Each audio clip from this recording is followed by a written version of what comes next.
ಅಂತ ಪರಿಸ್ಥಿತಿ ಏನ್ ಬಂತು? ಟ್ರಂಪ್ ಒಬ್ಬ ಹುಚ್ಚ. ಆ ಹುಚ್ಚನ ಮಾತುಗಳನ್ನ ಯಾರು ಇಡೀ ವಿಶ್ವದ ಜನ ಯಾರು ನಂಬ್ತಾ ಇಲ್ಲ. 6 ಗಂಟೆಗೆ ಡಿಸ್ಕಷನ್ ಇತ್ತು, ಟ್ರಂಪ್ ಒಬ್ಬ ಹುಚ್ಚ ಅನ್ನಕ್ ಹೋಗಿ ಸ್ಲಿಪ್ ಆಫ್ ದಿ ಟಂಗ್, ಮತ್ ನಾನು ಅಲ್ಲೇ ಕ್ಷಮೆ ಕೇಳಿದೆ, ಅಲ್ಲೇ ಅದು ಸರಿ ಹೋಯ್ತು. ಟ್ರಂಪ್ ಒಬ್ಬ ಹುಚ್ಚ, ದಿನಕ್ಕೊಂದ್ ನಿರ್ಧಾರ ತಗೊಳ್ತಾನೆ. ಇವತ್ ತಗೊಂಡಿದ್ ಸಂಜೆಗಿರಲ್ಲ, ಸಂಜೆಗ್ ತಗೊಂಡಿದ್ರು ಬೆಳಗ್ಗೆಗಿರಲ್ಲ. ಇಂತಹ ಹುಚ್ಚನ ಮಾತನ್ನ ನಂಬಿ ಇವತ್ ಸರಿ ಹೋಗುತ್ತೆ, ನಾಳೆ ಸರಿ ಹೋಗುತ್ತೆ, ನಾಳೆ ಸರಿ ಹೋಗುತ್ತೆ ಅಂತ ಕಾಯುವಿಕೆ ಇದೆಯಲ್ಲ, ಅದು ಮೂರ್ಖತನ.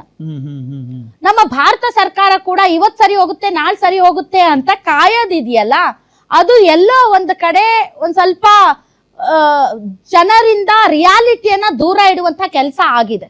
ಯಾಕಂದ್ರೆ ನೀವು ಇವತ್ತೇನು ಅಷ್ಟಸೂತ್ರಗಳನ್ನ ಕೊಟ್ಟಿದ್ದೀರಿ, ಫೆಬ್ರವರಿ 18ಕ್ಕೆ ಯುದ್ಧ ಆರಂಭ ಆಯ್ತು.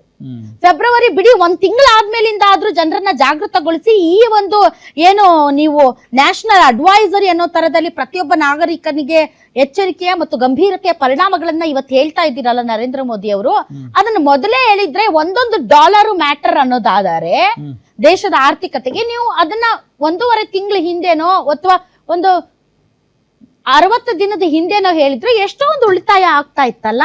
ಸೊ ಬಿಕಾಸ್ ಆಫ್ ಎಲೆಕ್ಷನ್ ನೀವು ಆ ರಿಯಾಲಿಟಿನ ಜನರಿಗೆ ಹೇಳಲಿಲ್ಲ ಅಷ್ಟೇ.